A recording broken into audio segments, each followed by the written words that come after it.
Okay, the informal meeting for the City Commission is called to order. Clerk, call the roll. Mr. Ricketts? Here. Mr. Rigsby? Here. Mrs. Tackett? Here. Mr. Wallace? Here. Mr. Rue? Here. City Manager, go ahead and introduce our work Yes. session. Tonight, Commission, we have one work session item, and that is a presentation about the water meter upgrade project. And with us is our Service Director, Chris Moore. Good evening, Commissioners. So we're here kind of celebrating the halfway point of our water meter upgrade. We started this 2 years ago, have 2 years to go. I'm going to do a little refresher and then let you know where we stand and take any questions you might have. So why are we replacing our water meters? They're 30 plus years old. Our last meter change out was 1994 to 1996. They were failing at a rate of about 30 to 40 per week. And we found this as a way we could have improved customer service. Residents will be able to set up leak alerts to get notified if their water is running more than it should based on their standards, not ours. And it also, EPA wants us to be able to track non-revenue water. And as water meters get old, they don't speed up, they slow down. And we know these meters were not capturing all of the water that we're going through them. So we'll talk about the what. These are the new meters right here. This is what is in most people's houses if you have a new one. This is what is in most people's houses if you still have an old one. We set out to replace 4,000 to 5,000 of the residential size meters every year and 50 to 200 of the commercial meters each year. And what we've done is backed off a little bit on the residential and really ramped up the commercial just because the logistics behind some of those are tricky. And we want to make sure when we get our hands on one of those meters, we get it installed. So when would be right now. We've replaced 11,586, have 11,900 meters remaining to be replaced. We really wanted to be at the halfway mark here, but we're also very scared to run out of meters before we can purchase more. So we're sitting on them. We have to make sure we have meters to go with all the new housing stock that's being built. So it's a good problem to have. So where? We have been everywhere that is blue, and we will, in the next 2 years, we will go everywhere that is red. We're slowly trying to turn all of those blue. And you can see what we do is pick a neighborhood, primarily the utility billing meter reading routes. There are 200 to 300 customers in a route, and we go in and we take care of an entire route at a time. So to kind of give you an idea of what's going on out there, we have 7 repeaters that help transmit data around the community and 1 big base station on our water tower.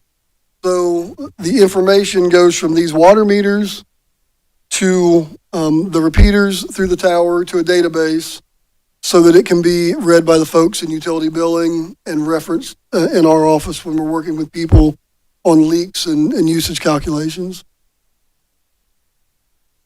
So one of the concerns people have is there's this radio device transmitting something in my house that's scary to me. So this gives you an idea of the things we interact with on a daily basis, what kind of emissions they have compared to the water meter. So the water meter is pretty minor in the big picture. I think if you're a smartphone user or a microwave user, it probably shouldn't even register for you. These give us the ability to read an individual meter at any time. So where this comes in handy is when there's a closing on a house. If someone comes in and wants to transfer an account, we can read it immediately. We don't have to send somebody, change the account, and everything is zeroed out at that moment. Unless we request it, the meter is the information is transmitted 2 times per day at 1 a.m. and 1 p.m. And then every 24 hours, it will give us notice of leak detections. 2 good examples of that happened today. We had two houses that were using about 3,000 gallons of water a day. That's much more than any house should be using in a day. So we went to knock on the door, see if everything was okay. The houses were vacant. So we turned the water off because we knew there was that much water blowing into that house. And that's going to happen this time of year. These meters will give us freeze alerts. They will give us dry pipe alerts. So we know if there's a problem. It's been, the feedback we've received has been very positive when we reach out to someone to let them know that it looks like you have a water leak. In many cases, we can talk them through on the phone, and they're like, yeah, the basement toilet's running. I didn't realize it. And it keeps them from getting those big surprise large water bills. So this is just a dashboard that we can look at. There's no need to go into detail, but it just shows we can look at all right now 11,000 of these meters and see which ones we're having trouble getting information from. That might mean we need to go out and work on the installation. Sometimes when they're in a meter pit, oddly enough, the meter pits are harder than when they're in the basement. So we'll go out and make sure we can read them. It will show us which areas of town have the largest water usage, and that helps us know even better when and where to be running which booster pumps. And in the case of a fire, it would let us know that fire demand and domestic demand is up in an area. We need to increase what we're pumping to that area. So this is what AMI and AMR is not. AMI, it's not flow control. We can't control the flow of the water going to your house. Nothing changes there. We can't control the temperature of your water. Tap water is 52 to 54 degrees. It's going to remain that coming into your house, and you can heat it as you see fit. This has nothing to do with rationing. We can't throttle it down. We can't turn your water off if we think you're sprinkling your lawn too much. It is nothing more than a better way for us to meter water than the old mechanical way. So this shows what a typical route looks like. We go into an area like that, and in many cases, we get help from neighbors because one neighbor will tell another, hey, this meter change is happening. I had mine done. It was painless. They showed up on time. It took 10 to 15 minutes, and they were out the door. So we have, over the last 2 years, tried many, many methods of what is the best way to notify folks this is happening. And this has turned out to be the best way. We hang a 10-day notice on everyone's door on a Saturday, and that gives them 15 business days to reach out to us and schedule an appointment. After that 15th day, if they have not called, we turn the water off. When they call us and say the water's off, we schedule a meter appointment, and we turn the water back on. If they miss the appointment, we turn the water back off. It seems extreme. It seems harsh. It has worked better than every other method. Folks are not interested in answering the door when we go. We tried signs around neighborhoods. Those proved to be ineffective. So we've been using this method about 18 of the 24 months that we've been doing it, and it has worked. So, once again, the process, we hang a notice. There are 10 business days. The water gets shut off if an appointment is not made. If there's a missed appointment, it gets shut back off. When we give out the notices, we stay open until 6 p.m. to give people a chance to call us after work. The phones ring very heavily between 4:30 and 6 on those days. But it is not uncommon by Wednesday for us to have an entire neighborhood scheduled, knowing that a handful of those houses we won't get scheduled because they're vacant or under construction, that sort of thing. So this process has been working. One last thing that it's just a separate benefit of this is that we are mandated to figure out what type of water line. Is it copper? Is it lead? Is it galvanized? What's running into every house in our community? And we have to identify that at 2 locations on that water service. So when we change out the water meter, we're able to get one location. So when we're reporting all of the meter information, We can mark down if a service is lead, copper, galvanized. So we're building that database as we do this. Do you have any questions at all for me about our water meter upgrade? Good job on getting halfway there, though. I'm That was a excited. goal, yeah. The vendor, they didn't think we would fail. They knew we would fail. Now we're way over the hump as far as the failure mark. You may have said this, but what is the life? 'Cause I know the other ones last forever. What's the life? These are in the 20-year range. And Same? so, Same? pardon me? Same on the old device or much longer? Yeah, the old ones, they said the useful life was 20 years. We started seeing different pieces fail. So inefficiencies, Yeah. and so it wouldn't it be With accurate? these, when they go bad, there's no working on them. You just send them back, get another one. Mhm. They refurbish it and send it back. Other questions from commissioners? Chris, just to be clear, Yeah. some of the meters are located on the inside of the house and some of the meters are located on the outside of the house, correct? Correct. So if somebody's meter is on the outside, they're just going to get a notice that you're going to be changing it and they don't have to be home. If the meter's on the outside, we won't turn their water off without telling them, but we will start working our way down the street. And because in a meter pit, we can typically change one in a meter pit in 5 minutes or less. As far as the water disruption goes, we'll knock on the door. If someone's home, tell them we're going to turn your water off for 5 minutes, swap it out, and move on. And if their meter's on the inside of the house, they have to be there so that you can get in. Yes. Correct. Yes. Chris, do you have a goal of when you want to be completed with the second half? Yeah, 2 more years. 2 more Yep. years. 2 more years. And really, outside of supply chain issues, we're very much on track to hit that. Chris, I have a question for you. This is sort of pertinent. You talked about collecting what the service type was as far as galvanized, lead, Mhm. copper. Like probably a lot of the citizens out there, I received a notice that I may have galvanized, or I may have one of those types in my house, and it might require a replacement if it's galvanized or lead. Could you talk about that for just a second, just to let people know? Because I know when I got the notice, I thought, what is this?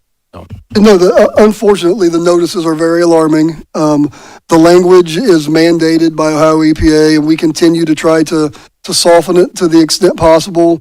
Because one thing that we're very fortunate of here in our community, we do not have a lead problem in our water system. Prior to the new lead and copper rule, we were on the least stringent testing regimen because lead doesn't show up in our water. In our community, lead first enters the water system in the pipe coming to an individual house. Our water lines aren't lead, thankfully.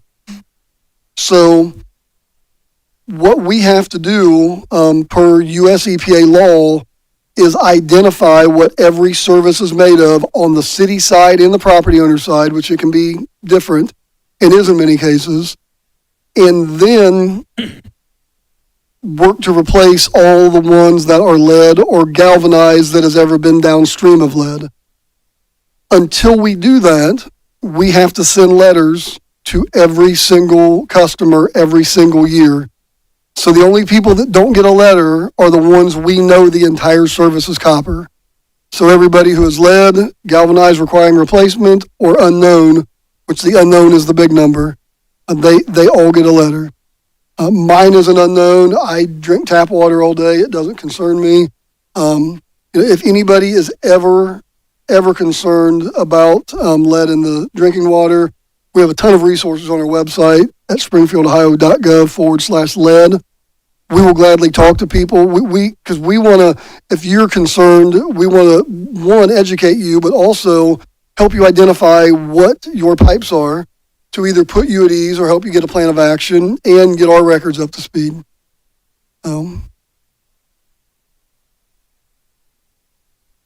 Hey, before you go, please, from the commission, tell your staff who has worked hard plowing our roads, thank you. Thanks for spending the extra long hours that they're doing. And And we know that people are becoming impatient because there's about 4 feet of snow around many of their cars. And I think you did release an article, but to our residents, please be patient. They're trying to get to every street and clearing folks out. But thanks for working so hard. Truly Thank you. appreciate it. They're still out there right now. I'm sure. Chris, would you just quickly remind everybody how many miles of roads we have inside the city limits? No, because if I guessed right now, I'd be lying. Lots. Is there a It is a motion? Is there a motion to conclude the work session? Second. It's been moved and seconded. Clerk, call the roll. Mr. Wallace, Yes. Mrs. Tackett, Yes. Mr. Rigsby, Yes. Mr. Ricketts. Yes. Mr. Rue. Yes. Okay.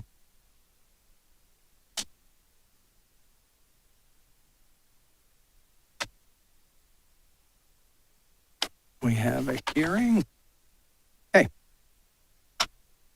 Public hearing scheduled for 6:50 is called to order. Clerk, call the roll. Mr. Ricketts, Here. Mr. Rigsby, Mrs. Tackett. Here. Mr. Wallace. Here. Mr. Rue. Has proper legal notice been given for this hearing? Notice of a public hearing for the purpose of considering the proposed vacation of Laganda Avenue from North Belmont Avenue to Reaper Avenue and Reaper Avenue from the north end of the street to the intersection of Lowell Street has been waived by the adjoining property's owner pursuant to Ohio Revised Code 723.06. Attached hereto is a true and correct copy of the consent signed by the adjoining property's owner. Can I bring this to a motion? The motion is brought to the floor. Is there a second? Second. It's been moved and seconded. Clerk, call the roll. Mr. Wallace, Yes. Mrs. Tackett, Yes. Mr. Rigsby, Yes. Mr. Ricketts. Yes. Mr. Rue. Yes. Staff report? Good evening, everyone. So the applicant wishes to vacate public right-of-way as a part of Topre America's expansion plans. The parcel has existing structure built in 2017 with recent plans to expand the building footprint. To accommodate parking demands for new building addition, the owners and applicants wish to vacate sections of Reaper Avenue and Laganda Avenue. The plans also show clearing out structures on the 4 parcels here that are in an island here, ending in 001 through 004. The initial right-of-way vacation application was received March 12, 2025, and shared with staff and utility companies for comments April 2025. Since the plans also show detailed design of future parking area, city staff had the following concerns and questions on the parking plans for utilities and fiber lines, for the existing traffic lights, sidewalks, stacking spaces, and street lights, and emergency access for fire. It was recommended to apply for a parking lot permit and have site plans reviewed prior to moving forward with the vacation request. A parking lot permit was approved December 2025 for the revised plan. Tax map pre-approved the legal descriptions and maps, and applicant provided a revised request on December 2025. So the property where Topre's main building exists is zoned light industrial. The properties on parcels ending in 001 through 004 are zoned light commercial corridor. All the parcels are under Topre America's ownership. The Clark County Comprehensive Plan of 2018 shows the future character of all parcels under this request as industrial. The current plans are compliant with comprehensive plan and the future character being industrial. It is recommended to rezone these parcels for consistency throughout the property. Laganda Avenue and Reaper Avenue are classified as local roads, and North Belmont Avenue is classified as 60 feet wide collector right-of-way by Clark County Thoroughfare Plan. There is a 60 feet right-of-way on parcel ending in 005, which shows as vacated on the map, which is kind of the pink hatch line that you see. Return reports from utility companies. So comments received, there were two sets of comments received from all the utility companies, one in April and one in December. So Columbia Gas commented that it maintains a 4-inch and 2-inch medium pressure gas main within the proposed right-of-way on Laganda and Reaper Avenue. And they provided a map and an attached letter to show where their facilities are located. And Ohio Edison approves this vacation, and they commented that they are currently working on removal of portion of overhead facilities within this area. Return reports from city staff. City Service Department recommends approval, commenting that there is a water line in Reaper Street and it must remain in an easement. City Fire Department recommends approval with condition. The department spoke with owner and the approval is based on their agreed plan to meet with SFRD apparatus access relative to vacating these roads. And City Planning and Zoning Division recommends approval with notes. The first being that the parcels are recommended to be rezoned to ILI district for consistency throughout the property. The right-of-way can be vacated and area developed as a parking surface. Staff used alternative compliance standards to account for required tree islands to be on the periphery. So their plans showed all the tree islands, no tree islands. All the trees will be on the periphery of the new parking lot. All easement rights will be retained. No buildings can be built on required easements. Building plans for business expansion towards east of property were approved February 2025. So the overall recommendation is approval of applicant's request with two conditions. The first being that easement rights are retained as mentioned by Columbia Gas and City Service Department. And the second being the plan is to meet SFRD apparatus access relative to vacating these roads. City Manager's Journal entry references ORC Section 723.04. And based on this, public right-of-way vacation requests do not need a City Planning Board's recommendation, and all such requests are directly reviewed by the City Commission as stated in state and city ordinances. Thank you. Comments from commissioners? I'll be supporting this project. Go ahead. Just give us were there two businesses there that are going to go away? Those have already been, They're already there was a gone. house and then the old Harvester Inn. Yeah. Topre America acquired those properties. They own that entire triangle there. Those properties have been demolished some time ago. Okay. What I was saying is I will support this because this project that it's attached to is one of the more successful brownfield projects in the state of Ohio. And the amount of jobs that this company has brought to our community is amazing. And this will help them continue to grow. So I'll be supporting this.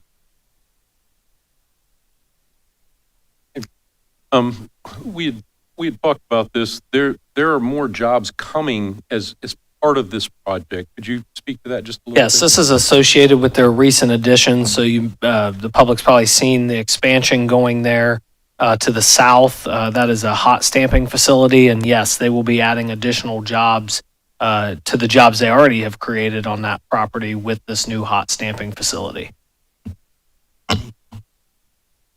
Hey, are there comments from the audience on this hearing only?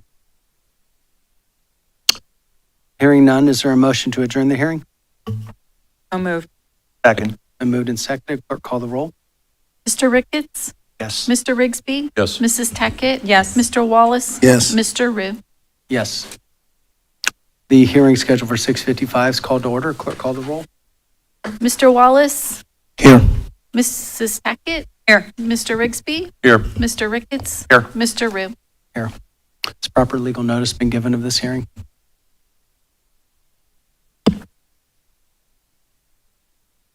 Notice of a public hearing for the purpose of considering the proposed change in zoning for 0.276 acres located at 313 West McCrite Avenue, being parcel number 3400-7000-351-00004 from PIE Institutional and Educational District to RHD High Density Residential District, was published in the Springfield News Sun, a newspaper of general circulation within the city.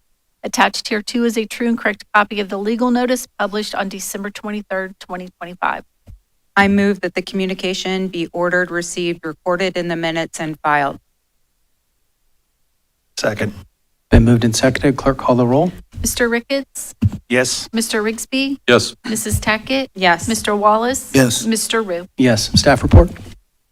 Applicant wishes to rezone the subject parcel from institutional educational to high-density residential. The subject parcel had a retail building built in 1901, which was demolished in March 2025. The applicant wishes to rezone the parcel to build a new multifamily structure. The current zoning permits for housing uses and majority of multi-unit uses are conditionally permitted. The owner is requesting the proposed RHD district, which will permit for multifamily unit without a conditional use permit, along with other housing use options. The zoning map from 1975 shows the subject parcel was zoned B1, and the parcel was also part of a subdivision plat. The Clark County Comprehensive Plan shows this area as institutional campus. The future character of parcel envisions multifamily residential uses for this parcel. The proposed zoning district will complement the surrounding residential area. There are RHD mixed uses across from the subject parcel and in surrounding vicinity. West McCrae is classified as 100 feet wide primary arterial public right-of-way. There is a 13 feet wide alley running east-west of the parcel. It will be the owner's or developer's responsibility to locate any easements prior to any new construction. Return reports from city staff. State no objections and recommend approval. City Planning and Zoning Division commented that the proposed zoning district complements surrounding residential area. If request is approved by City Commission, any new structures, accessory uses, or site improvements will have to comply with the district's dimensional standard. And the City Planning Board recommended approval for this request as well. Thank you. Is there any complaints brought up from residents? Or any concerns? None to my knowledge. Other comments from commissioners? Other comments from the audience on this hearing? You go to the microphone, please, and just say your name. Thank you. Sorry, Matthew Eisen. I'm just curious, I'm assuming that Wittenberg owned the property previously because it was zoned educational in that area. Do they still own it, or have they already sold it and be zoned, or are they looking to develop? My understanding is they have sold the property, and so it's the new owner that is looking to redevelop it and actually build the new structure that you see there. Educational institutional was the old zoning classification, and then with the new zoning code update, it went to that PI zoning, which is public institutional educational. Thank you. Thank you for your question. Is there a motion to adjourn the hearing? So moved. Second. It's been moved and seconded. Clerk, call the roll. Mr. Ricketts? Yes. Mr. Rigsby? Yes. Mrs. Tackett? Yes. Mr. Wallace? Yes. Mr. Rue? Yes. The public comment period of the City Commission's called to order. Clerk, call the roll. Mr. Ricketts? Here. Mr. Rigsby? Here. Mrs. Tackett? Here. Mr. Wallace? Here. Mr. Rue? Here. The City Commission remains committed to creating a conducive environment for constructive and productive dialogue and engagement for the community. Those wishing to speak must fill out a public comment card and provide their information and address for the record. A state-issued ID or driver's license must be provided while filling out, and when filling out the card, those residing in Springfield and Clark County will be permitted to speak during the public comment period. Comment cards will be accepted up to 15 minutes after the start of the formal comment period. Those who have determined to have provided false information on the comment card will not be permitted to speak at this meeting or the next scheduled city commission meeting. We're truly committed to making sure the meeting and environment is open to where people have the opportunity to share their ideas, thoughts, and concerns. While we fully respect the First Amendment rights of all individuals, disruptions or any conduct that impedes the orderly progress of the meeting will not be tolerated. Those individuals who are escorted or asked to leave due to disruptive behavior on 3 separate occasions, they'll be notified that they're considered trespass and barred from attending future meetings. We're going to go ahead and begin with Gene Barnett. Go to microphone, please, sir.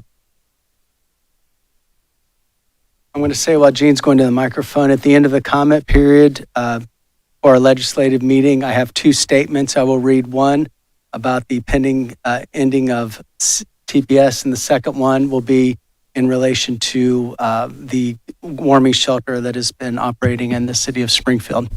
Mr. Barnett? Good evening, Mr. Mayor, Mr. City Manager, and City Commissioners. I wanted to congratulate the new City Commissioners, and we folks in the Springfield community look forward to working with you all this year. I know it's going to be a tough year with all the huge federal cuts to your budget, and just wanted to say congratulations to all of you, and we can work together this year. And I wanted to remind everyone to bring their whistles Thursday in case we need them. Thank you. Thank you. President Denise Williams?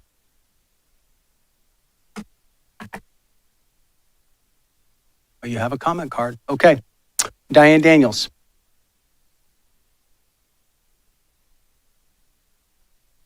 Start the clock, please.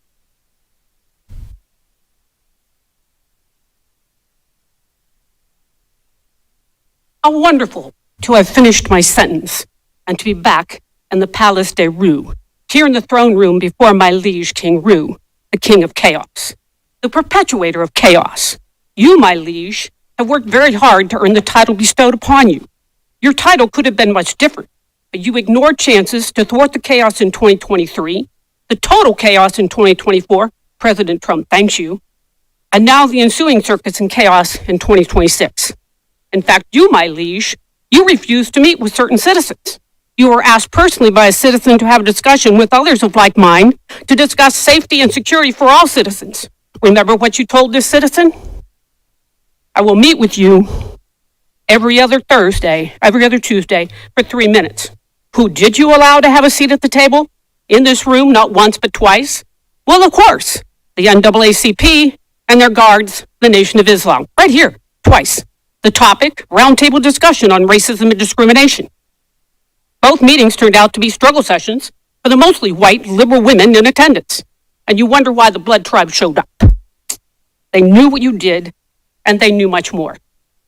Why, one might ask, would you abandon all citizens in favor of select few? Why pivot the discussions about safety and security for all and center the discussions all about race? Remembering, of course, that Haiti is not a race. It happens to be a country.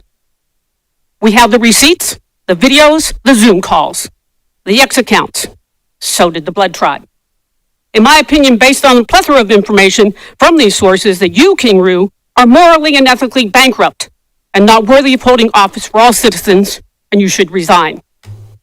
In my opinion, there is something not right. You wanted all of us to play in your sandbox. You wanted all of us to participate in your delusion and your self-loathing. We have heard you talk about not being comfortable in your white body, the one God gave you. You enjoyed the book, Me and My White Supremacy. The audio version, of course, with a workbook. Did you also sample White Fragility by Robin DiAngelo? In my opinion, you suffer from white guilt, and you want all of us to suffer with you. Rather than just internalizing your white guilt, you externalize it as rage against any who did not think or feel as you do. My appearances here have nothing to do with the foreign nationals dumped here, but rather the pieces and people who have facilitated it. Justice for Springfield is all about outing those people, the NGOs, the churches, the businesses and other organizations. We know who you are and what you did. You need a new scrub brush and a better brand of soap because you're still white. You could stay right there. Diane, you could stay right there. while you have a First Amendment right to speak whatever you want, and that is fine, your opinion, personal opinion of me, does not matter to me one bit. I do not lose an ounce of sleep over your opinion of me. That's number one. Number two, your continued lies about my character is fine. Again, that's your opinion and maybe the opinion of others. But what you say, you have a right to say, but it does not matter to me. You're not hurting my feelings. You're not doing anything except wasting 3 minutes. Okay? Take care.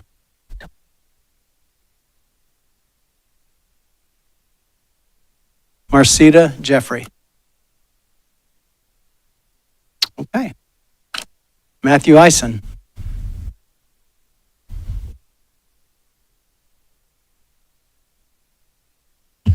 Good evening. Thank you for the opportunity to speak with you tonight. And thank you for the clock in front of me. I can go a little long-winded. It's the teacher, professor, and me. I'm going to respectfully disagree with the citizen who spoke before me. I don't think you're a king. If we are not happy with your service to the city, we do have the democratic means of holding an election, and any or all of you could be replaced. And we should all be thankful that we live in a society that allows that to happen. Not arguing for or against that, just democratic. Tonight, I've come here to implore this council to do everything within its legal and moral fiber and power to limit the ability of ICE to come into this community and terrorize its citizens and its inhabitants. What we have seen over the last few months of ICE's behavior across the country, culminating in what we've seen in the last few weeks in Minneapolis, has demonstrated that the current ranks of ICE do not have the basic standard of moral decency that should be held of law enforcement of any level in this country, nor do they seem to have a basic understanding of citizens and occupants of this country's constitutional rights regarding demonstrating, protesting, and expressing their political opinions.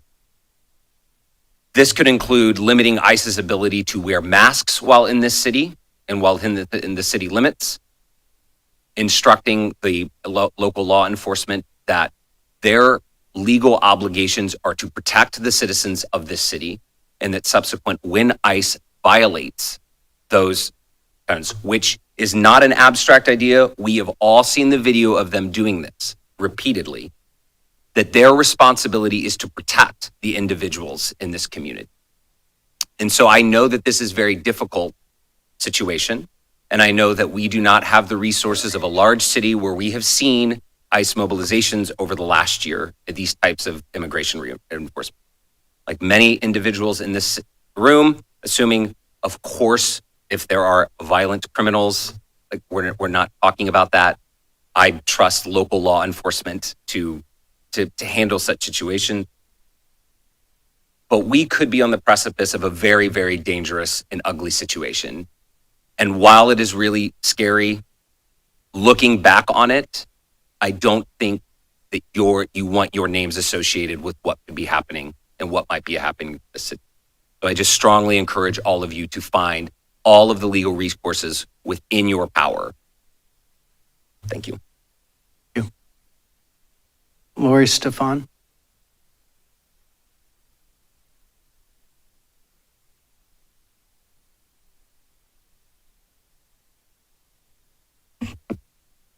Hello.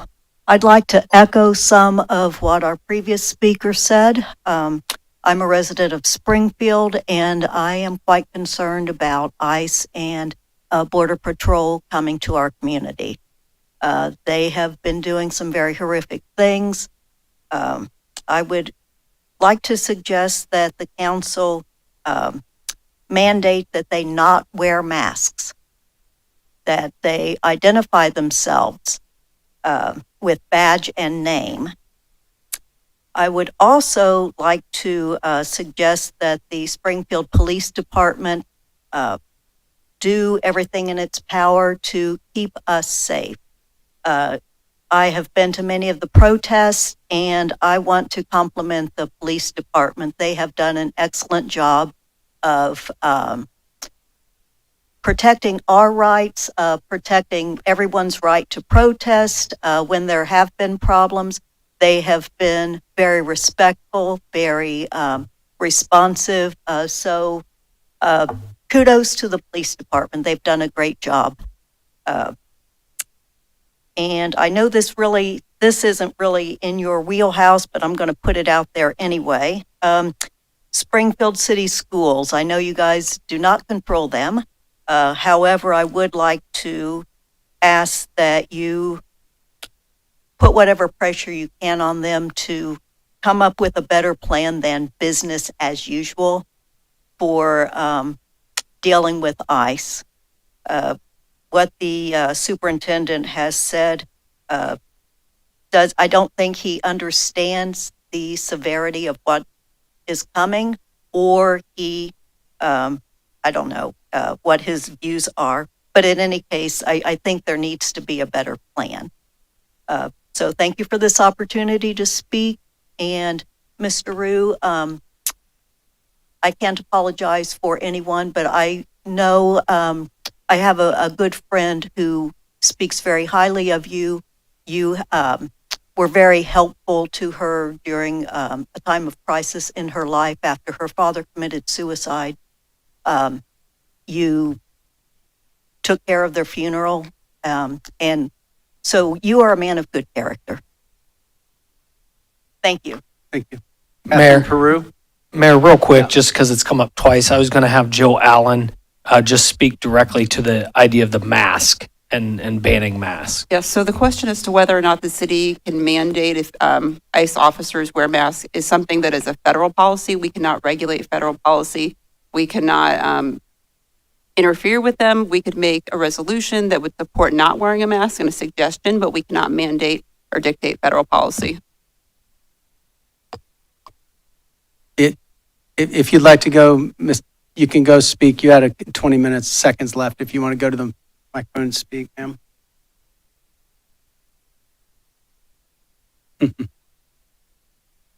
All righty. I just wanted to say that California was able to pass a law that they're not supposed to do that. I don't know if a city can do that, but apparently a state can. Thank you.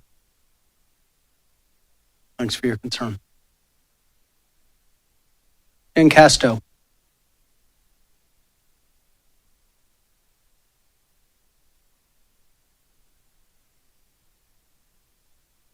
Good evening, Mayor Rue and City Commissioners. Thank you for the opportunity to speak this evening. I come before you tonight not only as a resident, but as a neighbor, someone who cares deeply about the people who make up this community. Immigrants are not an abstract issue or a talking point. They are real people who live among us. They are the parents dropping their children off at school each morning. They are the workers who show up early and stay late.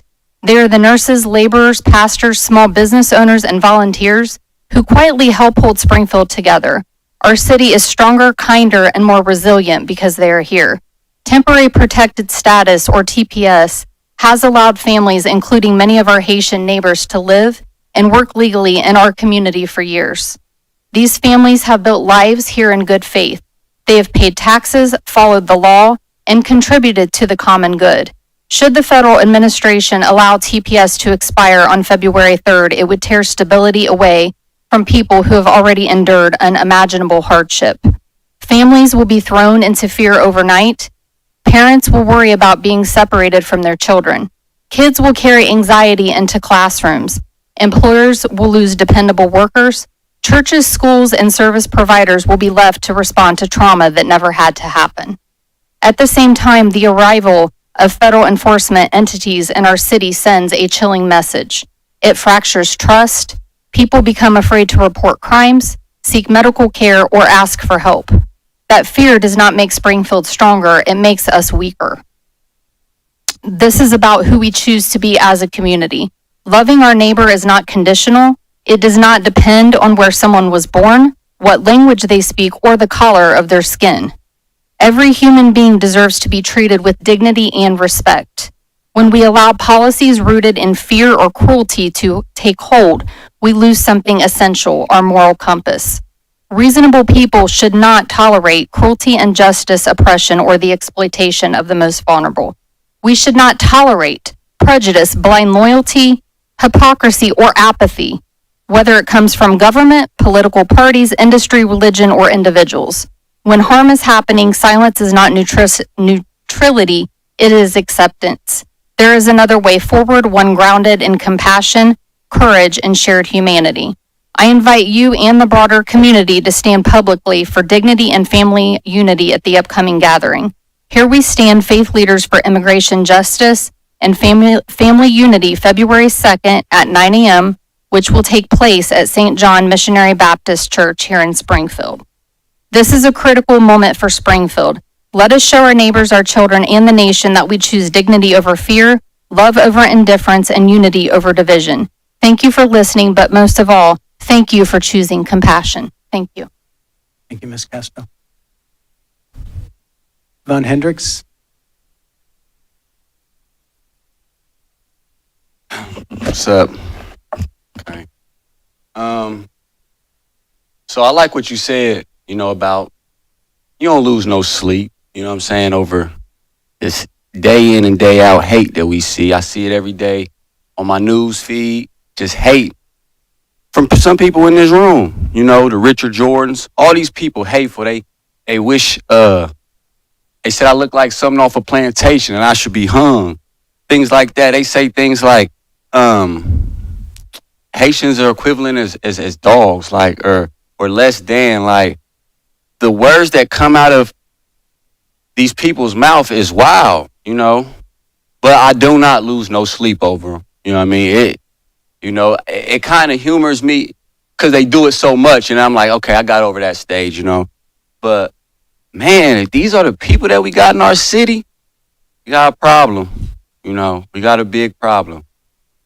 Huge problem every day. And it's like, why are y'all my friends? Why do y'all want to look at my page and see my stuff? For what?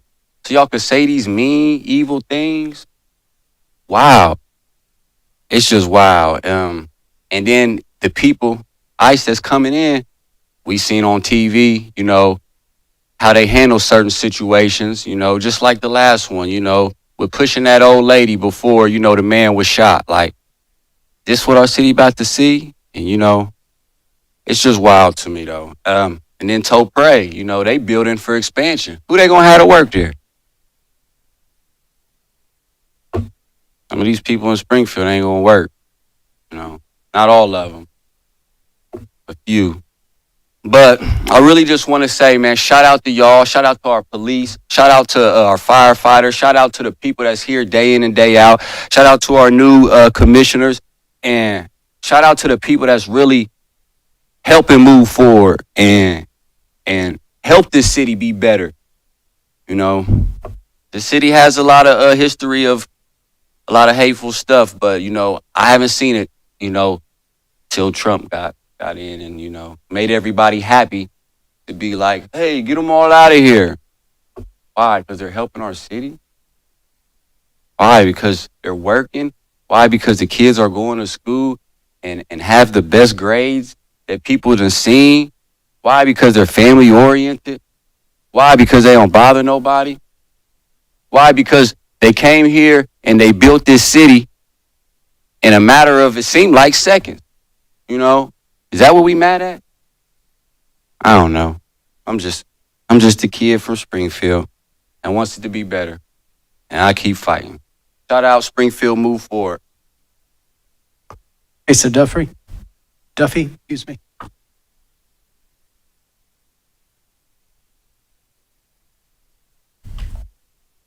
Good evening to all of you. As has been eloquently said by former speakers, I cannot match that eloquence, but I want to echo that I am deeply concerned about the presence of ICE in this community.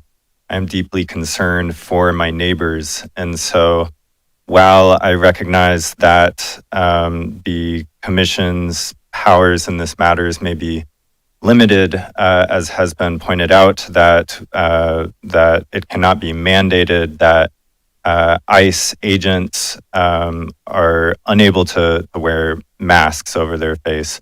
I still encourage the commission to do all that is in its power to keep this community safe, to reject ICE and all that it has done and that we have seen in other communities and has done some in this community already. Thank you. Thank you. Ollie Finch?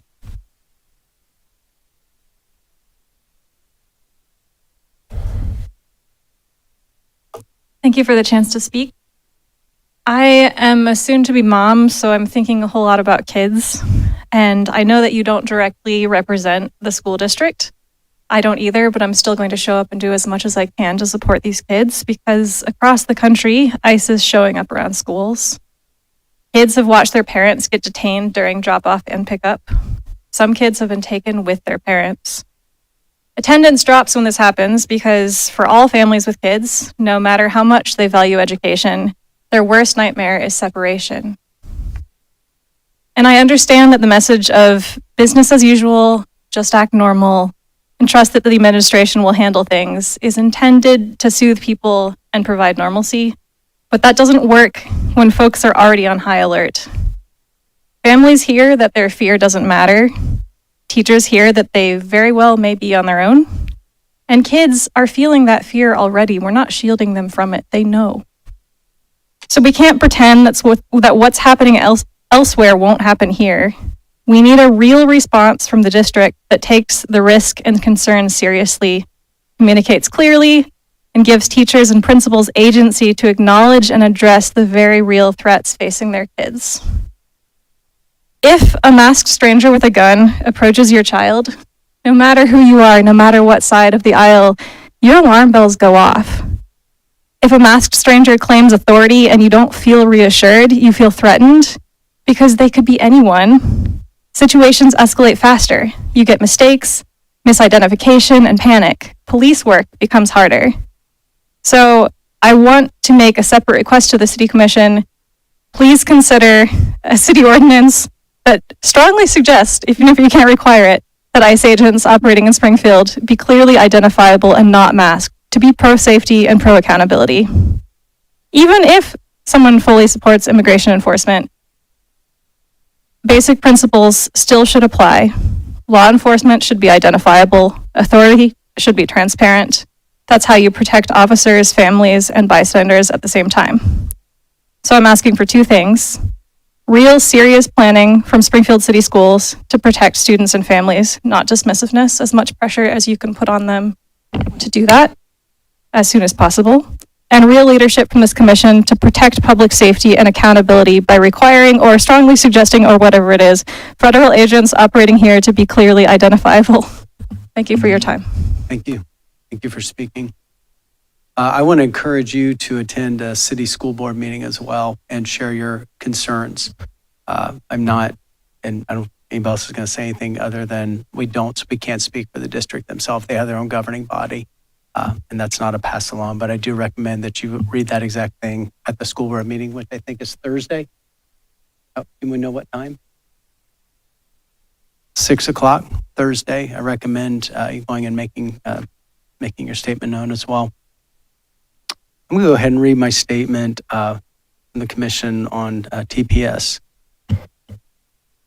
So I'm just going to offer this in the anticipated expiration of TPS, temporary protective status. I think one thing that remains clear is that we will not formulate policy based on speculation. That said, we do recognize that since the fall of 2024, there's been a significant anxiety surrounding this potential federal immigration policy change. City officials and law enforcement leaders in our community have been actively communicating with one another, as well as with other agencies and organizations to share timely and accurate and verified information whenever possible. To summarize that paragraph, nobody is sitting idle that works for the city, and everybody is paying attention to what could be.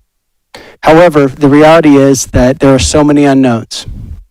Speculation and the spread of misinformation only serve to create unnecessary fear, additional anxiety, and do a disservice to our residents. We have maintained open dialogue with the Department of Homeland Security to better understand federal processes and procedures. At this time, there is no confirmed information regarding immigration enforcement activity in our community, which means we don't have a date, we don't have any information that indicates who and what and how ICE agents could be coming to our community. Federal actions may occur without notice to legal agencies, and without confirmed information, it would be difficult to speculate on the duration or nature of such activity, which simply means we may not get a phone call that a operation is happening. If we do, it could be the very day it happens. We just don't know. Please be assured that our priority remains the safety and security of our residents and businesses. We will continue working closely with community partners, including schools, healthcare providers, nonprofit organizations, and others who are equally invested in protecting the well-being of our community. As additional information becomes available and verified, we will share what can be appropriately shared and made publicly consistent with our community to transparency. The City of Springfield will continue to focus on safety and security of our residents, period. That will be the job of our safety force. Commissioners, if you have any comments regarding this, Ms. Denise?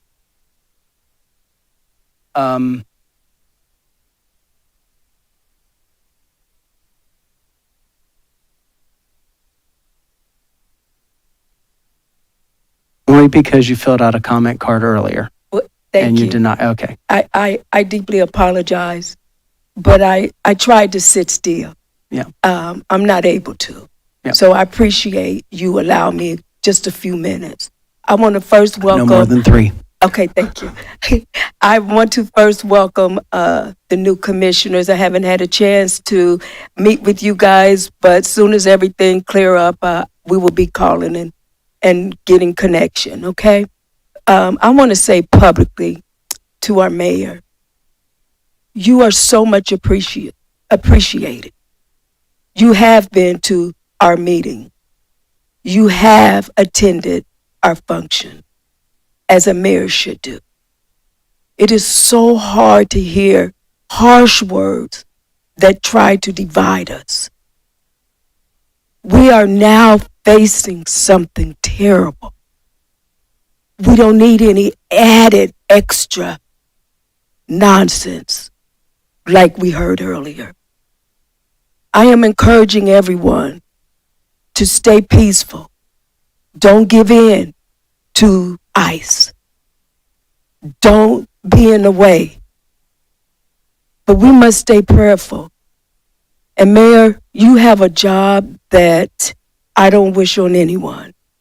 But I want you to know that I respect you and the commissioners. And we will always continue to keep you in our prayers. And we want to thank you for the support that you have given NAACP. All of you up there have supported the NAACP. But we are a community of love and not of hatred. So I'm hoping that we don't carry the earlier comment on through next week. We already have enough on our minds to deal with what is up and coming. So I just want to publicly thank you, Mayor Rue, and all of the commissioners up on board. And I want to thank our community for being as one, love, and not of hate. Thank you. Would any of the other commissioners like to speak to TPS? I would speak on the school board meetings. Those are held on Thursdays at 5:30 p.m. at the Dome, 700 South Limestone Street, Springfield, Ohio, 45505. And the next meeting is February 19th. They just had one January 22nd. I have an additional statement that is concerning our vulnerable community, the homeless shelter, the warming shelter that's been in operation. So I want to start by thanking the Nehemiah Foundation and the many volunteers who continue to show up for our community with compassion and resolve. Your commitment absolutely matters and is making a real difference. This past Sunday during the snowstorm, volunteers were literally digging their own cars out to come and serve others. That says a lot about the kind of community Springfield really is and its people who call this place home. Homelessness is here and across the country is very complex. There's no quick fixes.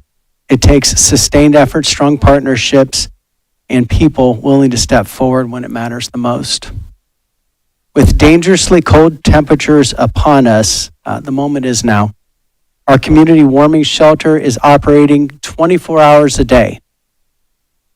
And this will happen through Sunday, at least through Sunday, to keep people safe. And to do that, the warming shelter needs volunteers. Training is provided on site and help is needed with intake, meals, organizing donations, cleaning, and simply being present with the guests in a respectful way. We are especially in need of, the shelter is especially in need of boots, both men's and women's new boots. I will tell you quickly, you can go to Walmart and buy a pair of boots for $27. They're varied sizes. They need sizes 9 through 12, 15, and that will be very helpful.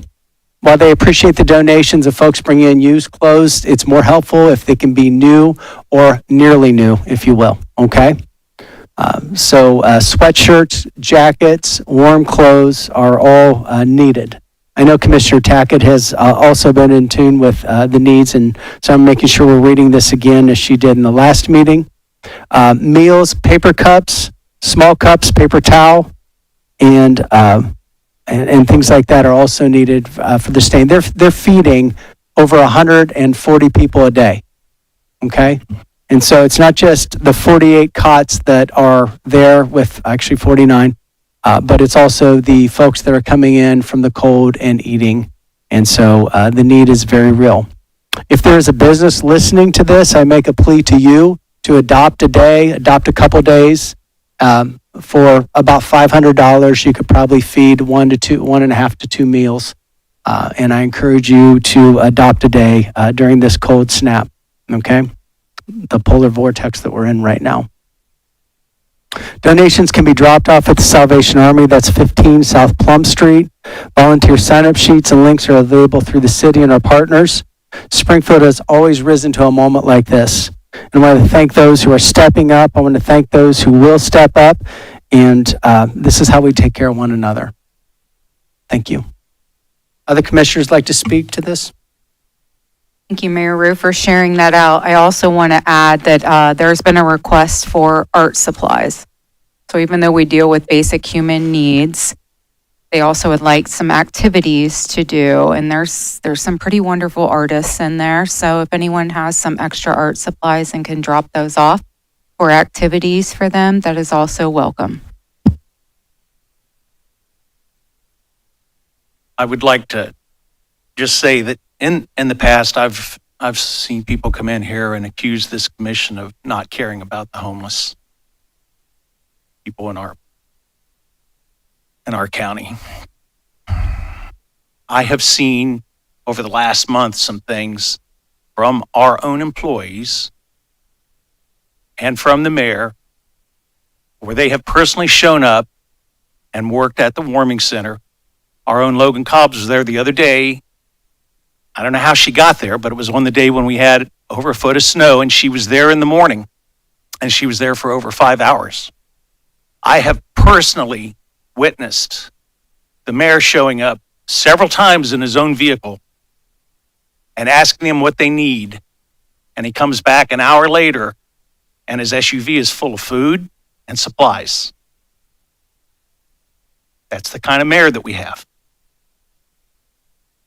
And I think we've had a couple of other city employees that have also shown up and have worked there. Last night when we were there, our police chief showed up Chief Elliott showed up and asked what she could do. The biggest need last night was toilet paper. As you can imagine, with that many people in one building, you think that's not a big deal, but it was. We were down to 2 rolls last night, and the chief went out and took care of that for us. And I'm very appreciative of her, and I'm appreciative of our city staff, and I'm really appreciative of the mayor for showing leadership in how to work on this directly. Thank you.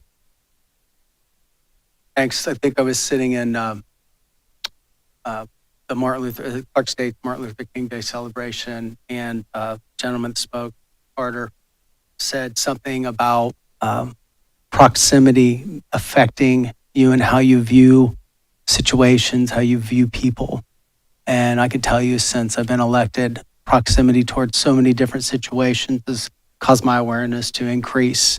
So, like many of you, when you see individuals who are cold and when you're closer to them, it's just have to do something about it. And a lot of us have good hearts. Ma'am, I'd love to ask you to have you speak, but this comment period's closed, so I appreciate you. Oh, well, thank God you have a card. Why don't you go give us 3 minutes then, okay? I'm sorry, it wasn't intentional. Could you say your name for me? I thought I said that because I saw how to pronounce it. 3 minutes.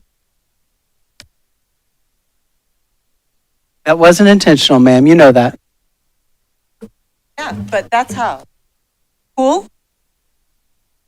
Great, thank you. I'm Catherine Peru with my colleague Ms. Jeffrey. We are here from the Amos Project, a network of faith-rooted congregations, clergy, and residents working to support the well-being of Springfield's South Side. We follow the prophetic words of Amos, who enjoins us always to let justice roll on like a river and righteousness like a never-failing stream. It is in the effort to protect all our Springfield neighbors that we are here. And I say good evening and thank you for being here. Thank you for allowing us to speak. I'm not going to recap the letter in full that I sent you in our exchange over the issue of identification of ICE agents, because others have spoken eloquently to exactly that point. I will note to you that the neighbor in political theory is the basic civic unit, and that our care for one another is what binds us into a community of safety, which all of us here treasure. In my letter, I noted that other municipalities and even a state have taken action to specify that ICE agents follow the same identification practices as local law enforcement, and that is done with the purpose of ensuring accountability to our neighbors. Mayor Rue, you kindly replied quickly to my letter. You noted that the city of Springfield does not have authority to impose operational requirements on federal officers. California has done exactly that, so apparently the matter is not of law. But in any case, other municipalities, including now Cincinnati, have passed resolutions to urge federal agents to follow their local ordinances for law enforcement, and this has been done in the service of securing community safety. Just as it is the task of our government to ensure our safety, it is the task of politics to meet the moment. Things have changed in a way that brings urgency to our situation here in Springfield. So we respectfully request again that this city commission at the least pass a resolution urging ICE agents to comply with the same ID requirements as local police officers. And now, since we are talking about law, I close by invoking the words of Paul in Romans 13. Romans 13, 1-7 is often cited to explain the need to follow established authority. But of course, faithful people here will read to the end of verse 10 to complete Paul's thought. Let no debt remain outstanding except the continuing debt to love one another. For whoever loves others has fulfilled the law. The commandment, you shall not commit adultery, you shall not murder, you shall not steal, you shall not covet, and whatever other command there may be are summed up in this one command. Love your neighbor as yourself. Love does no harm to a neighbor. Therefore, love the fulfillment of the law. Thank you. Thank you, and once again, I apologize for skipping over your good card. Here it is. I would have no problem supporting a resolution from this commission that said we would hope that federal agents would treat our residents with dignity and respect, and that I would hope that they would reveal their faces as other law officers have to. That's a resolution, and what that is a voted wish that our commission would ask. So I would support a resolution like that. This is not an ordinance. This is not a law. It's a resolution. And that's what other municipalities have done, because it would be our hope that our residents would be treated fairly, and that the agents that are doing an operation would be identifiable. I have no problem with that whatsoever. That's a wish that I would have. I would support that resolution. And the reason is, a year and a half ago, we had people show up here in masks that were not ICE. How are we to know a week from tomorrow the people that are showing up here in masks are not those same people? It's very easy to go out and buy camouflage. It's very easy to go out and buy identification that somehow makes you look like a law enforcement officer. I don't think it's out of the question for our law enforcement to be able to require, or at least ask, should be require, identification from ICE agents while they're in the area. For that very reason, that we don't know. We could have some people that come in here again that have nothing to do with the Department of Homeland Security or ICE.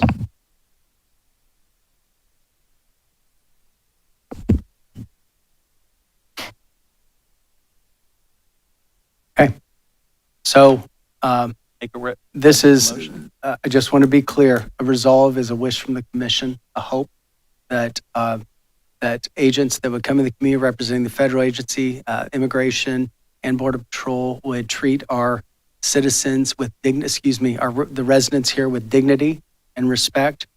And also we would ask that they would not cover their faces so they could be identified as federal agents as well. So that's would be the resolution that I would put on the floor. Is there a second? Commission, can I just speak? We're in the public comment period. We should go into the formal meeting before I'm going to hold my official resolution until the public meeting. Okay, I mean till the meeting. Thank you, City Manager. And then I assume the law director will make sure that I get the wording correctly before we get there. You know this is risky because I didn't talk to our law director yet, so I'm open for correction. Okay, is there a motion to conclude public comment period? So moved. Second. Been moved and seconded. Clerk, call the roll. Mr. Ricketts? Yes. Mr. Rigsby? Yes. Mrs. Tackett? Yes. Mr. Wallace? Yes. Mr. Rue? Yes. I need a 2-minute break. Thank you.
Okay, the formal meeting for City Commission's called to order. Clerk, call the roll. Mr. Ricketts? Here. Mr. Rigsby? Here. Mrs. Tackett? Here. Mr. Wallace? Here. Mr. Rue? Here. If we could go ahead and quiet down the room again, please. Thank you. If you stand for the pledge allegiance, or invocation and the pledge.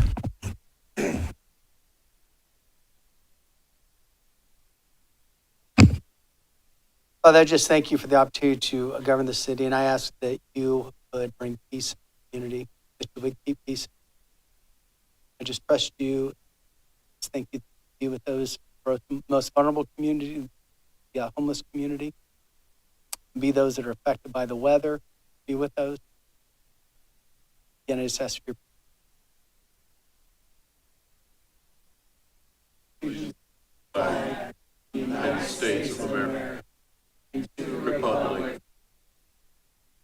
A nation. God. Liberty.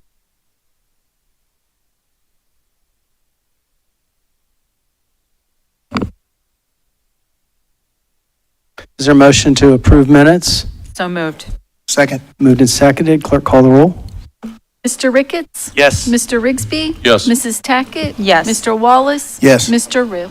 Yes. We'll continue with first readings.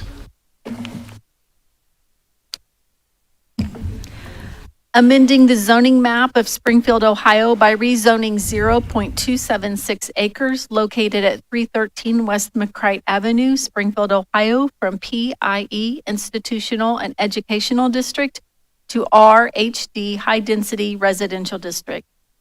Authorizing the city manager to enter into a contract with Brentag Mid-South Incorporated for the purchase of sodium hypochlorite for use by the city's wastewater treatment plant for an amount not to exceed $177,600.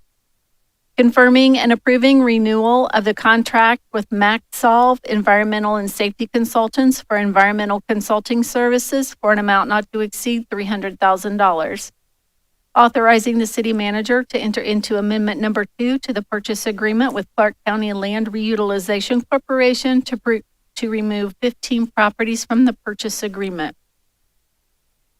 Authorizing the exercise of the city's option to renew the contract with Dayton Sweeping Service Incorporated, doing business as DSS Sweeping Service Incorporated, now known as Catsum Property Services, for street sweeping cleaning services for an amount not to exceed $232,570. Authorizing the city manager to enter into an amendment to the public crossing agreement with Norfolk Southern Railway Company in connection with modifying the quiet zone along the Norfolk Southern Railroad corridor, and authorizing a maintenance fee in an amount of $99,088 for 2026. Authorizing a 3-year contract with Stryker for ProCare maintenance services for an amount not to exceed $57,216.90 per year, for a total amount not to exceed $171,650.70 for the 3-year term through Sourcewell pursuant to Sourcewell Contract Purchasing Cooperative Program in accordance with the provisions of Section 9.48 of the Ohio Revised Code. Is there any questions about these first readings? And before that, do you want to explain any of them to us, City Manager? Yeah, I can do a quick overview, Commission. So looking at 022-26, the purchase of sodium hypochlorite for the wastewater treatment plant. This is chlorine that's used in that treatment process. We did receive 4 bids, and we're awarding one that's at $1.48 a gallon. I want to point that out because that price is coming down slightly. So in 2025, it was $1.78 per gallon, so a 17% decrease. But note too that we have not reached those pre-COVID levels. If you recall, we saw significant increase in the chemical prices, sometimes even leading to force majeure from the companies as it relates to these chemicals used for both on the water side and the wastewater side. I'll also point out 020-25 the MaxSolve Environmental and Safety Consultants. This is for a 1-year renewal of an existing contract with them. And this is for phase 1 and phase 2 environmental assessment work, specifically looking at properties on Kenton and Burt, Dibert, and so forth. And these are brownfields that we're looking at to hopefully leverage additional state dollars back to our community for the brownfield programs to clean up additional sites. So we talked about, the Topre project, and that was a former brownfield site, and we received state funding to help clean that up. And we see what's happened with that. We want to keep redeveloping these brownfields. And then 026-22, our sweeping service contract. This is for a full sweep of the city. It is a 3% increase over last year's cost. It comes out of our stormwater fund and is part of our being a combined sewer overflow community and so forth. It's part of our long-term control plan and how we handle that and mitigate those materials by cleaning the streets. We hope, weather dependent, that they would start sometime in mid-March and would be complete with that full sweep of the city by mid-June. We also have a sweeper that our staff is also supplementing and going around the city as well. And then the final one I'll go over is 023-26, the contract with Stryker. So this is for a variety of maintenance care of items that are essential to our fire rescue division, including the power cots for the medics, their power load systems, the cardiac monitors, as well as the Lucas devices, which are CPR devices that are utilized out in our community each and every day. Thank you. Questions from commissioners? I just have a question for Chris real quick. On 02622, this street sweeping service, when we did our tour of the water treatment plant, I believe you mentioned that, this basically pays for itself more or less because it keeps all that debris from going into the storm sewers and affecting the water treatment plant. Is that correct? So anything we can keep out cuts down significantly on the cost we have to spend to treat it when it gets to the wastewater treatment plant. So, every year we try to look at the numbers and see, we have to sweep regardless, but are we getting our money back? And every indication is, yes, we get our money back by keeping all of this debris out of the sewer system, out of the wastewater treatment plant, and just getting it off the street and where it needs to be. Thank you. Any other comments from commissioners? On first readings, comments from the audience? Ms. Daniels? If you go to the mic, thank you. Yeah, I'm getting there. Just a real quick question on number 31124. To remove 15 properties from the purchase agreement. What are those 15 properties that are being removed? They are scattered site, single residential lots or former single residential lots really scattered throughout the city. We had worked with the land bank on the development of an affordable home project. The developer they were working with did not receive tax credits from the state. So they are interested in still moving forward with the project, but they've reduced the amount or the number of lots. So we are now we'll work with these 15 properties and work with other partner agencies to hopefully see redevelopment on them still. So that was kind of like part of what we talked about, what was it, a week and a half ago? Yes. We talked about housing. So there is a plan in place for those 15 properties, give or take? Well, those 15 that are being removed, we will continue to work with other partners to see if they will develop those, but those are being removed from that specific project with the land bank. Is there a way for you to put a map out of some of those properties that are available? Yes, we'll work and get something out on the website. That's absolutely perfect. Thank you. We'll continue with second readings.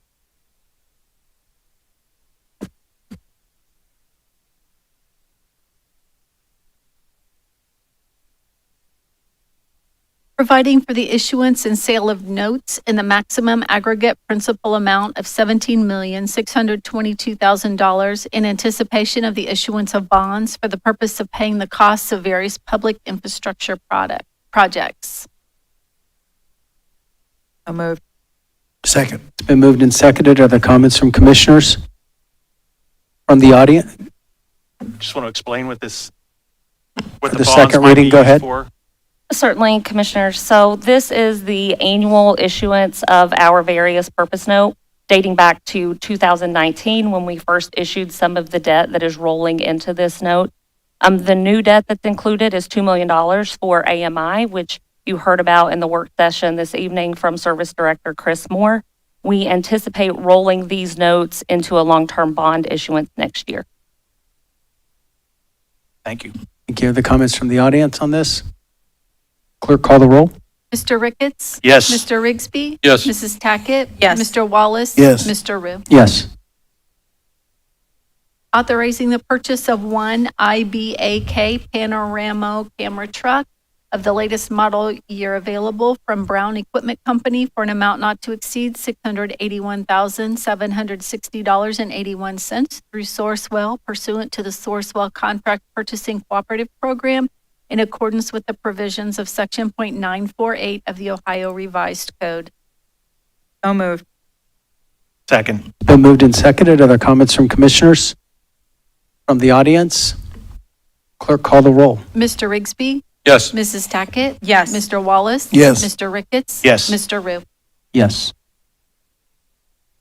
Authorizing the city manager to enter into amendment number 1 to the CDBG subrecipient agreement with the Conscious Connect Community Development Corporation for open space improvements to 4 community parks to extend the period of performance to January 29, 2026, and confirming and approving related expenditures incurred from November 19, 2025.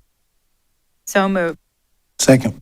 Been moved and seconded. Other comments from commissioners? Yes, can someone tell me what 4 community parks that would be offhand?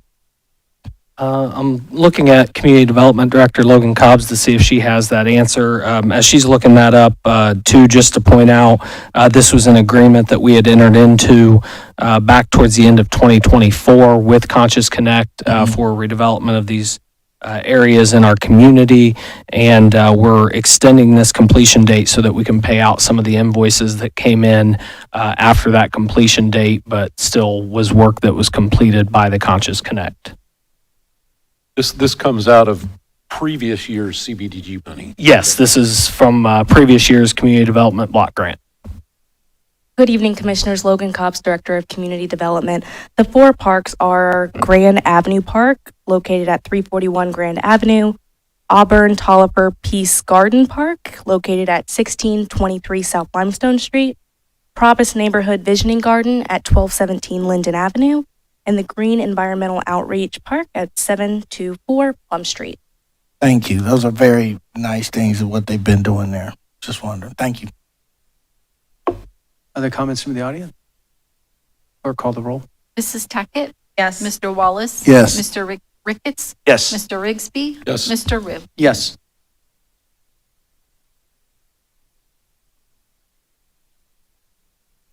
Emergency ordinances.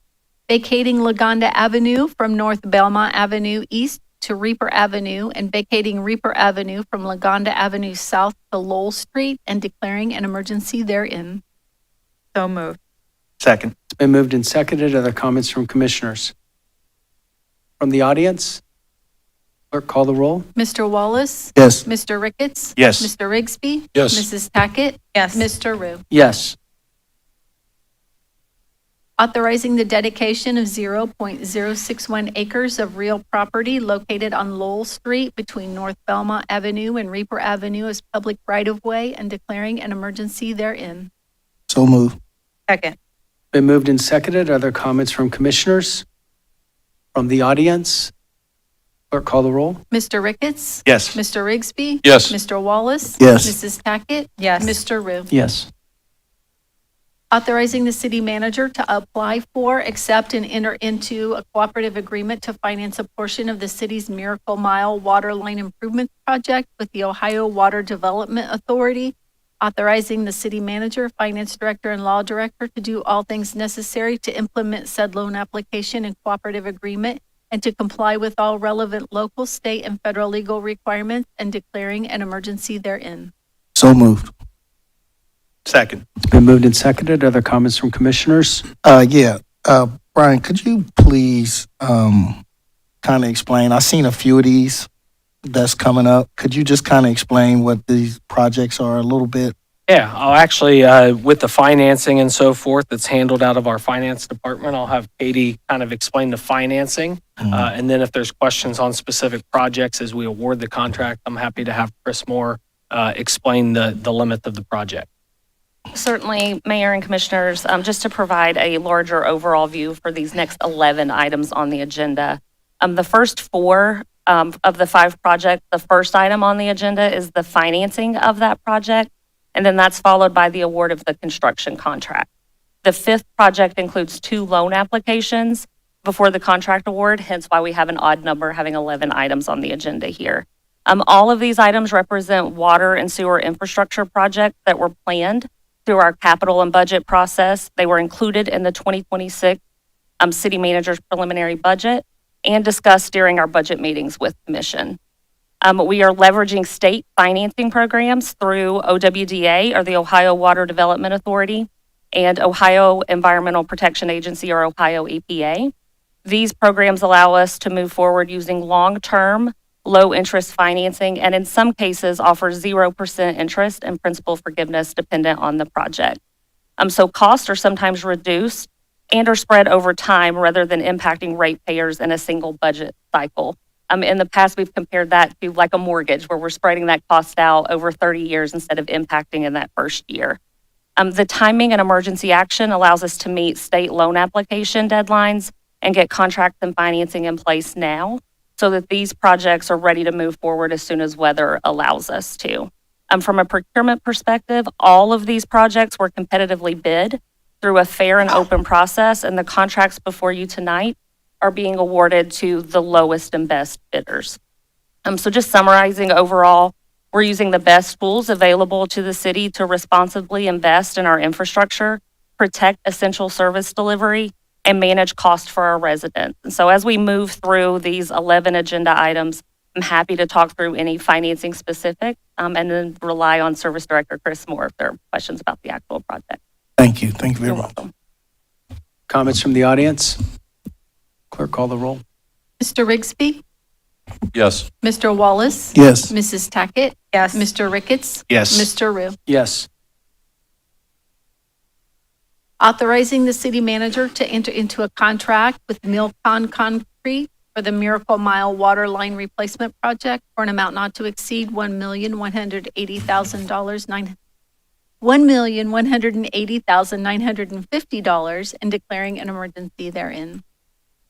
So moved. Second.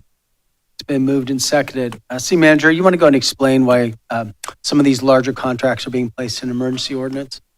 Yes, a lot of it comes to the condensed construction season that we see. So we're able to start to award these projects now so that they can begin work and hopefully be in one calendar year as opposed to spreading out multiple years. So the sooner that we can get it awarded, get the contractor moving, the quicker we can get the project and ensure, again, the disruption is contained within one construction season. So it's all about timing for these then. Thank you. Other comments from the audience? Clerk, call the roll. Mr. Wallace, Yes. Mrs. Tackett, Yes. Mr. Rigsby, Yes. Mr. Ricketts, Yes. Mr. Rue. Yes. Authorizing the city manager to apply for, accept, and enter into a cooperative agreement to finance a portion of the city's John Street Waterline Replacement Project with the Ohio Water Development Authority, authorizing the city manager, finance director, and law director to do all things necessary to implement said loan application and cooperative agreement and to comply with all relevant local, state, and federal legal requirements and declaring an emergency therein. So moved. Second. Been moved and seconded. Other comments from commissioners? From the audience? Clerk, call the roll. Mrs. Tackett, Yes. Mr. Rigsby, Yes. Mr. Ricketts, Yes. Mr. Wallace, Yes. Mr. Rue. Yes. Authorizing the city manager to enter into a contract with Double J Construction Incorporated for the John Street Waterline Replacement Project for an amount not to exceed $333,480 and declaring an emergency therein. So moved. Second. It's been moved and seconded. Other comments from commissioners? From the audience? Clerk, call the roll. Mr. Rigsby, Yes. Mr. Ricketts? Yes. Mrs. Tackett? Yes. Mr. Wallace? Yes. Mr. Rue? Yes.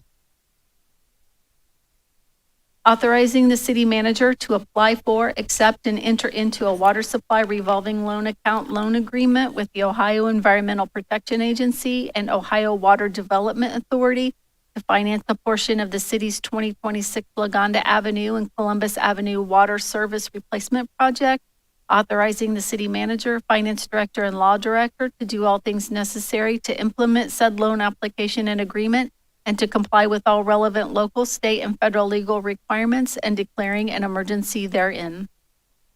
So moved. Second. It's been moved and seconded. Are there comments from commissioners? From the audience? Go ahead to the podium, Ms. Daniels.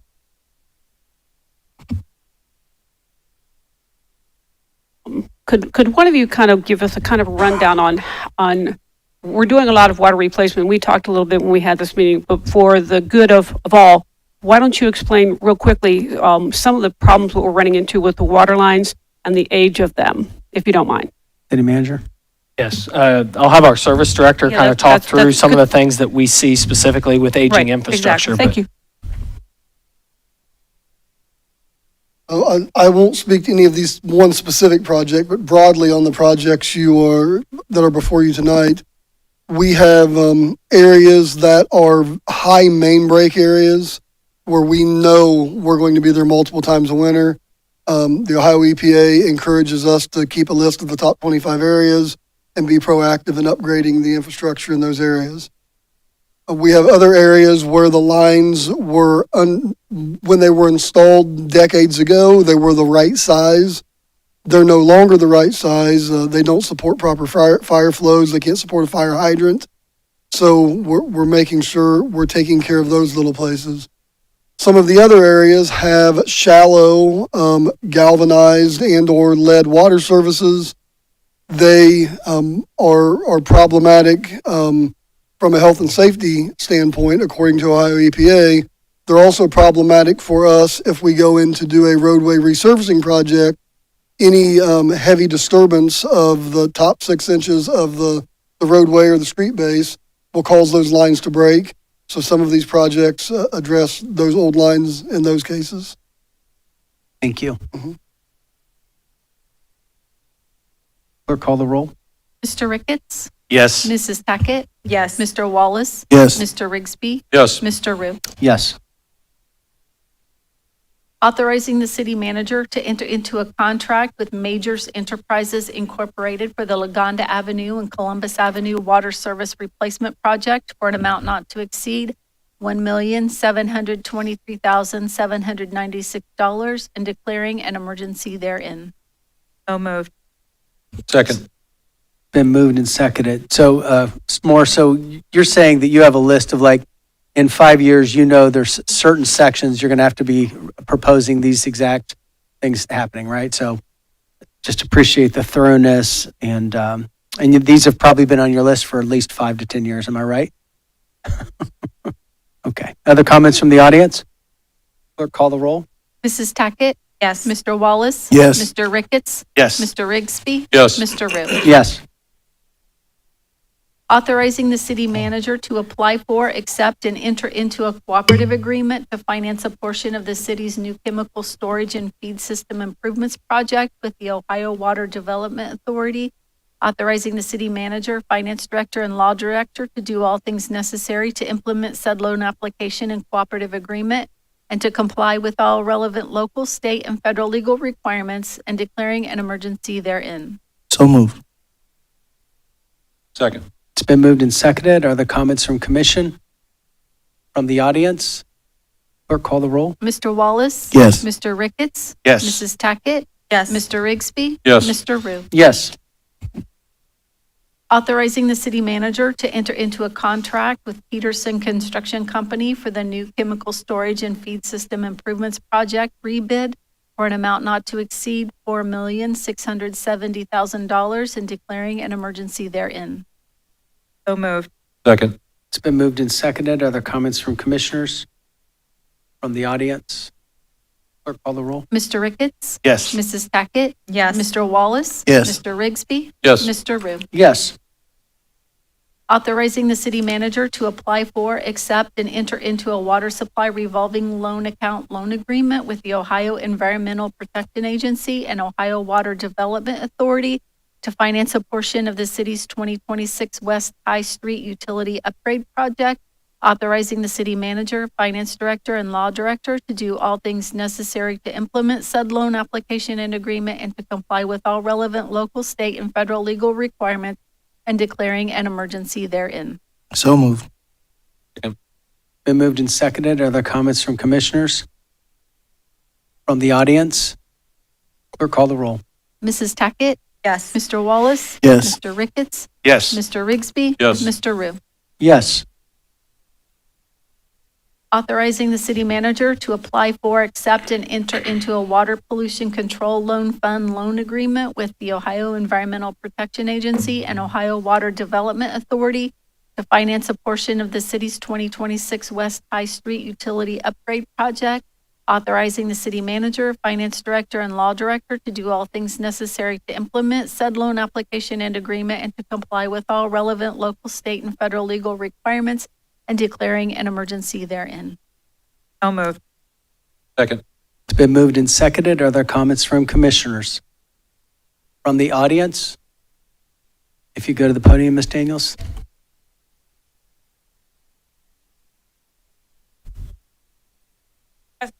I'm sorry. The question is, the Water Pollution Control Loan Fund.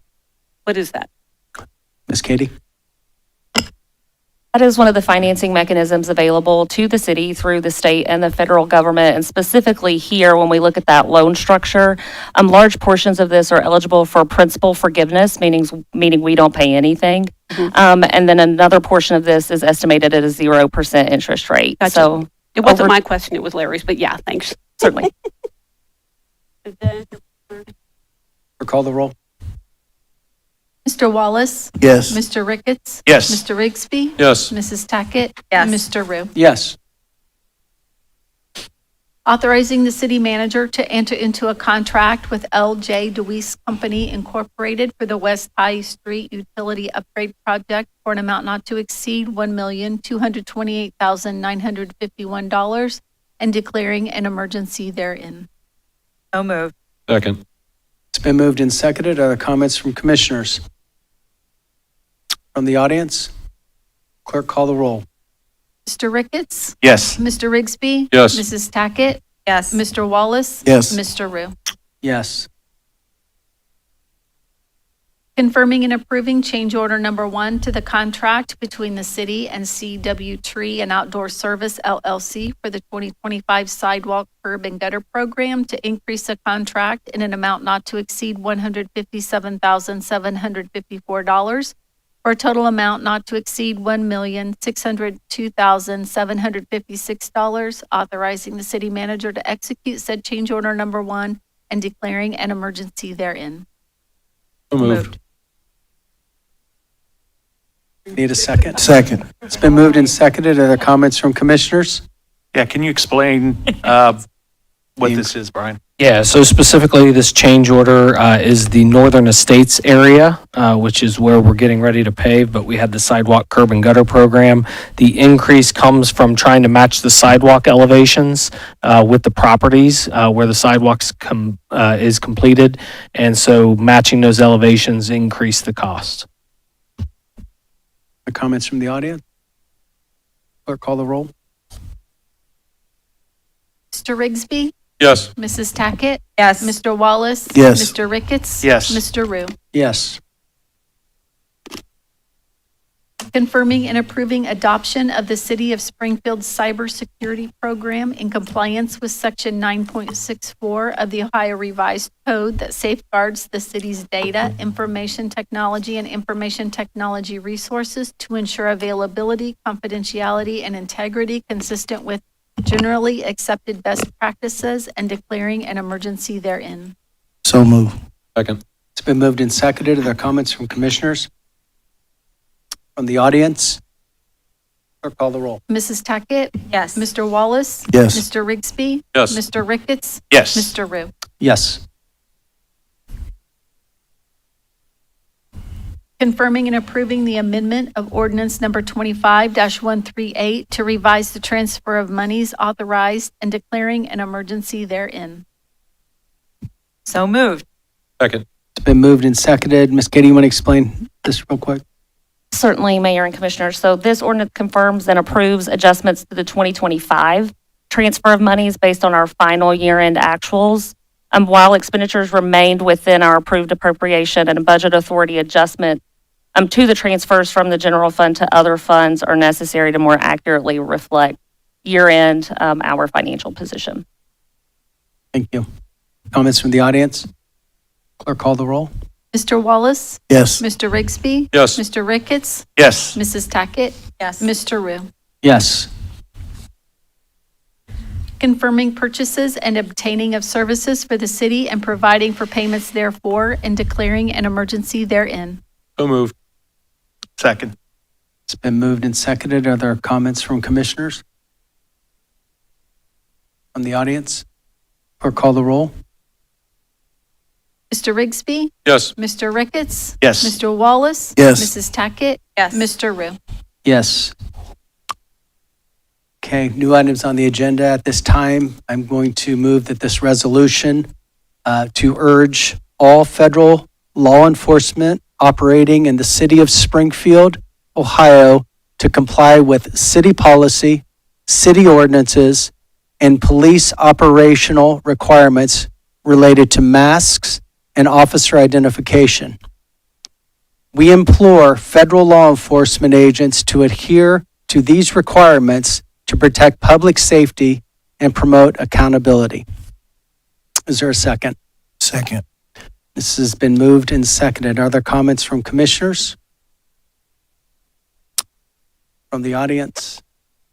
You've already spoken 3 times, Ms. Daniels. Clerk, call the roll. Mr. Ricketts? Yes. Mr. Rigsby? Yes. Mrs. Tackett? Yes. Mr. Wallace? Yes. Mr. Rue? Yes. Comments and announcements from commissioners? Just a thank you to the folks working on our roads and Chris Moore Service Department over there. Thank you guys so much for everything that you're doing to keep everyone safe. Other comments from commissioners? Yeah, Chris, I'd like to thank you too. I know there's been some complaints about, we've got some very narrow roads in some places of the city. And a lot of times the plows actually, there's no other place to put the snow when they move them than up on the sidewalks. I don't think there's anything that we can really do about that. It's been a problem since forever. And I just want to say, I think you guys do a great job. And we acknowledge that there are some problems with those. And with some of the bridges, it was brought up a couple weeks ago that sometimes, the plows put the snow up on the walkways. There's no other place for the snow to go. So I appreciate all the work you and your guys have done. I want to also encourage business owners and property owners at some point, you still need to address sidewalks. I know it's very, very, very difficult right now. The business right in Limestone, we had to tackle about 6 feet of snow. And so it's just something to pay attention to. And then citizens and folks driving down the roads, be aware that those that normally walk on sidewalks are walking in the roads. They have no other choice. Be very aware, be very careful. Hearing nothing else, is there a motion to adjourn? So moved. It's been moved and seconded. Clerk, call the roll. Actually, I need a second. Clerk, call the roll. Mr. Ricketts? Yes. Mr. Rigsby? Yes. Mrs. Tackett? Yes. Mr. Wallace? Yes. Mr. Rue? Yes.